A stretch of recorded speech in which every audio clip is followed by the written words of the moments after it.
ce duel, Jérôme, il va débuter à l'intérieur de ces voitures parce que autant te dire que l'intérieur du X3, il est complètement inédit et ça en jette. Ah ouais, ça en jette parce que après avoir passé des années à mettre beaucoup trop de boutons dans leurs habitacles, ils arrivent avec ce tout nouvel habitacle complètement révolutionnaire pour la marque parce que ils ont réorganisé complètement toutes les fonctions et tous les affichages, en particulier ce bandeau là. Ah bah oui, ça c'est the truc du X3, c'est ce bandeau qui est à la base du pare-brise, alors qui est évidemment complètement configurable, hein. Tu vas pouvoir mettre les infos dont tu as envie sur ce bandeau.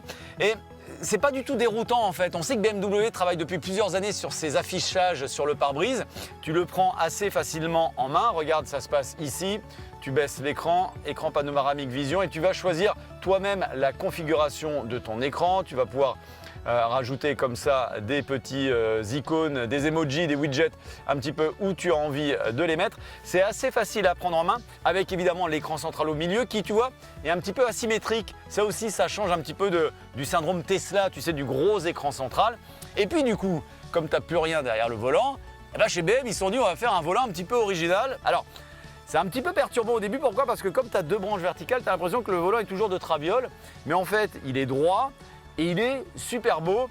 Et dans son ensemble, cet intérieur, il est quand même super réussi, Jérôme. Moi, ce que j'aime bien en plus dans le BM, c'est que tout est éclaté, c'est qu'il y a de l'espace entre les fonctions. Alors que là, dans l'Audi, j'ai l'impression d'avoir beaucoup trop d'informations. Pourtant, c'est un intérieur moderne aussi, regarde, avec cet énorme écran, avec un écran aussi devant le passager. Mais ce type d'habitacle, avec ce type d'écran, ça a été pas mal copié par tous les constructeurs chinois, ce qui fait qu'aujourd'hui, dans l'Audi, on n'a plus l'impression d'être dans un habitacle exceptionnel. C'est quelque chose d'assez classique finalement. Ça apparaît presque banal, alors que c'est bien ultra moderne.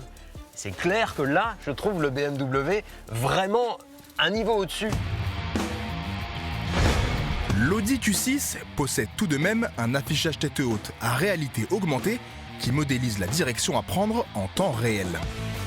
Mais ce duel, c'est aussi une affaire de style. Et encore une fois, Jérôme, cette voiture va faire parler d'elle.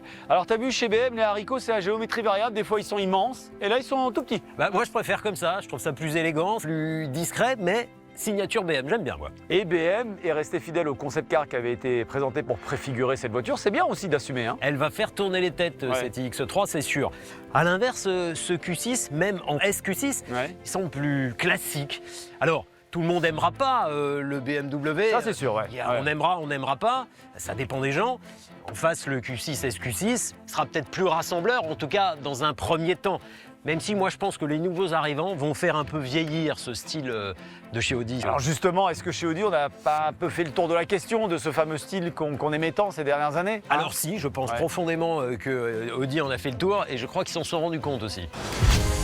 Souvenez-vous du concept C, présenté à Munich l'an dernier. C'est lui qui va définir le style des futurs Audi. Des lignes droites, assurées, qui s'inspirent du passé.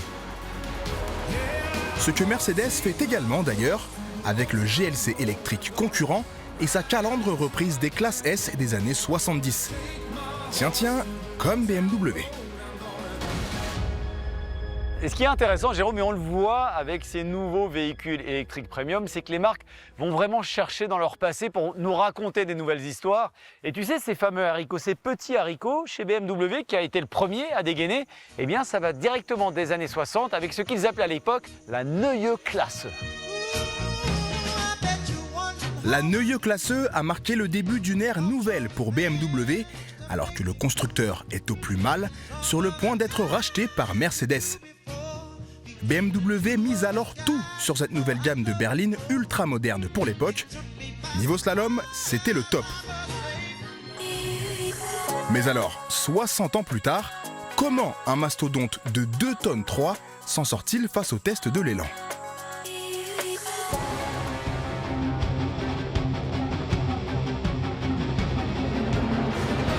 Le iX3 passe à 66,4 km/h, le SQ6 à 67,8 km/h, sûrement grâce à sa suspension pneumatique adaptative.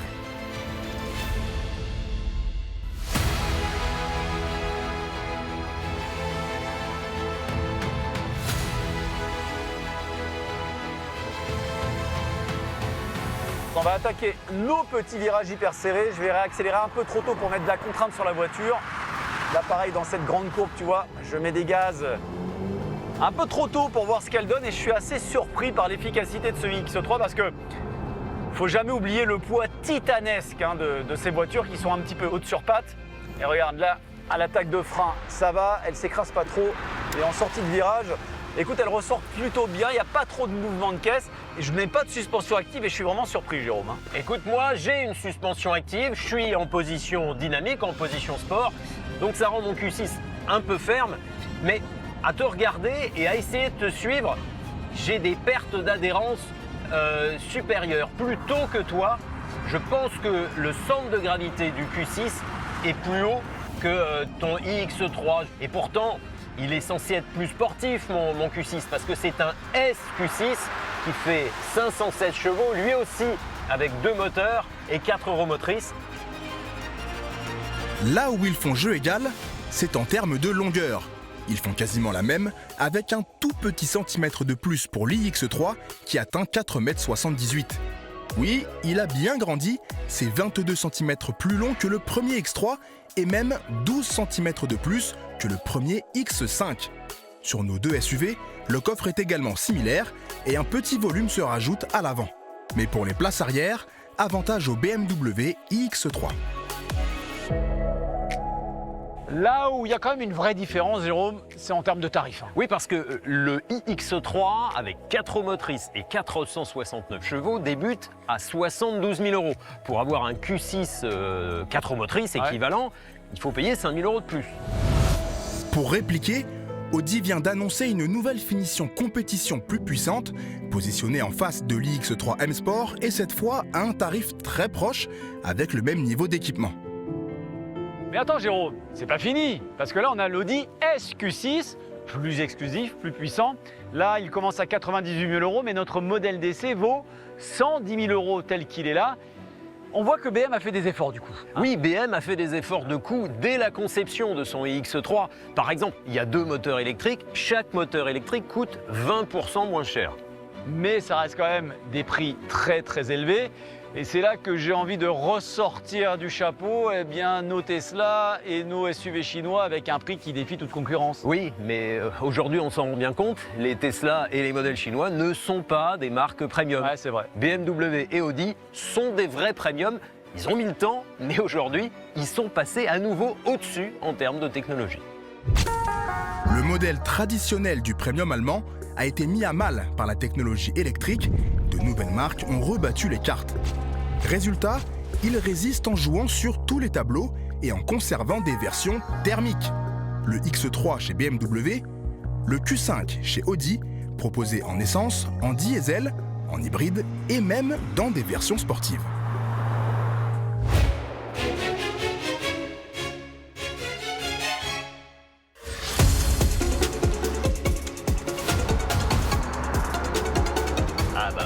Oui, dans le SQ6, il y a 516 chevaux, donc ça accélère plus fort que le BMW et ses 469 chevaux. L'Audi SQ6 s'impose sur 200 mètres départ arrêté, mais le BMW iX3 a gardé un atout technologique dans sa manche. Alors, on est venu sur autoroute pour démontrer le summum de la technologie proposée par cette iX3. On peut faire ça. Oui, enfin ça c'est de la conduite semi-autonome. Il y a 12 500 voitures sur le marché qui peuvent le faire aujourd'hui. Non, regarde, je n'ai pas à toucher le volant. Ah oui, parce que normalement, tu sais, on fait tit, la voiture te prévient, tu peux faire ça 3 secondes en gros. Voilà. Tu es obligé de remettre la main sur le volant. Alors que là, c'est la première voiture en Europe qui est homologuée pour ne pas avoir à retoucher le volant. C'est plus de la conduite semi-autonome de niveau 2. C'est pas encore du niveau 3 où on peut faire ce qu'on veut, c'est de la conduite semi-autonome de niveau 2,5. C'est autorisé maintenant ça Alors ça, c'est autorisé. Beaucoup d'autres marques ont ce savoir-faire, mais il était jusqu'alors interdit de le proposer en Europe. La législation vient d'évoluer, BMW l'a anticipé pour que son iX3 en profite avant tout le monde, pile au moment de sa sortie. Par contre, c'est la première voiture à proposer ça.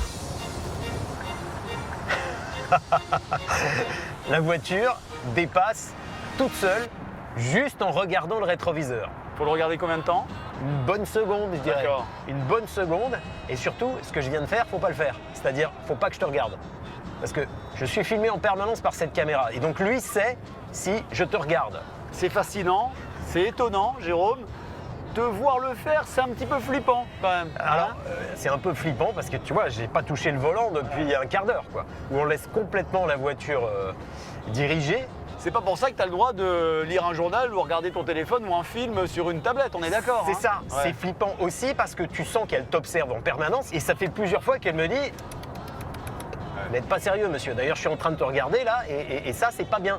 Elle m'a tensé tout à l'heure. Ok, ça fonctionne, mais il y a un truc, c'est que si t'es pas assez attentif ou si tu fais des erreurs un certain nombre de fois, t'es puni, dis donc. La Ouais. voiture te punit. Ta voiture te punit. Tu n'as plus le droit de le faire en fait. Ouais, t'es sanctionné une demi-heure, donc t'as un sentiment bizarre. À la fois, t'as donné le pouvoir à ta voiture, mais en plus, t'as donné le pouvoir à un maître d'école, quoi. Bon, d'un point de vue technologique, ce X3 écrase le Q6, on est d'accord. Hein. C'est clair.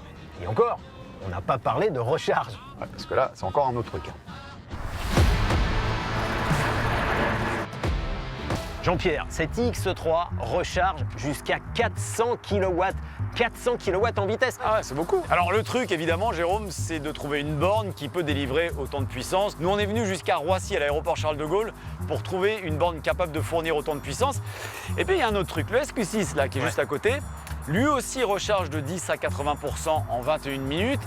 Et pourtant, il n'accepte que 270 kW. Ils mettent finalement le même temps, ces deux voitures, pour Oui, recharger. ces deux voitures mettent le même temps pour recharger, mais lui, il met le même temps pour recharger une batterie beaucoup plus grande. Ouais. Elle fait 108 kWh sa batterie à cette X3, alors que la batterie du SQ6, lui, fait 94 kWh. D'accord. Donc, il est beaucoup plus rapide. Mais comme sa batterie est plus grande, bah, il met le même temps, entre guillemets. Mais ce qu'il faut garder à l'esprit, indépendamment de cette vitesse de recharge, qui est quand même Tu incroyable, vas me parler de l'autonomie, là. c'est l'autonomie. Eh ouais. 800 km annoncés. Bon, on sait que sur autoroute, si on est large, on divise par deux. Ça fait 400 km d'autoroute sans vraiment avoir de problème. Ça veut dire qu'en partant de Paris, en allant jusqu'à Nice, tu t'arrêtes une seule fois sur Ouais, autoroute. ouais. Alors qu'avec ce SQ6 qui annonce 580 km Ah ouais. d'autonomie, donc même chose, tu divises par deux pour être sûr sur autoroute, tu es obligé de t'arrêter deux fois. I hope you know we had everything. And you Allez, Jérôme, il est temps de donner les notes pour ces deux voitures. Ça donne quoi? Alors j'ai mis 16,5 au SQ6 et 17,5 au BMW. Alors, très belle note pour l'Audi, mais alors pour BM, c'est carrément très bonne note. Écoute, le BMW, c'est la grande nouveauté de la marque. Ouais. Donc le constructeur a tout misé sur cette voiture et ça se voit. Il met un vrai coup de vieux à la catégorie. Il est plus innovant, il est plus créatif, ça le rend plus premium, ça le rend plus désirable. Et puis alors, quelle autonomie, quelle vitesse de recharge, et c'est le moins cher. Bon, il y a quand même des domaines où le SQ6 se débrouille plutôt bien, non? Hein? Le SQ6, c'est une excellente voiture, il faut garder ça à l'esprit. Il n'y a que un point d'écart dans la notation. C'est une excellente voiture, c'est un vrai premium, il est superbement fini, ce SQ6. Mais encore une fois, il se prend un coup de vieux. Alors, il a un côté classique qui peut plaire à une clientèle un peu conservatrice, qui existe vraiment dans le haut de gamme, mais ça reste le plus cher des deux. En tout cas, ce qui est sûr, c'est que le Premium est bel et bien de retour sur ce marché du 100% électrique. Et attends, c'est pas fini, Jérôme, parce que Mercedes va dégainer très prochainement le GLC pour un nouveau combat face à ces deux autres marques du Premium. Merci beaucoup, Jérôme.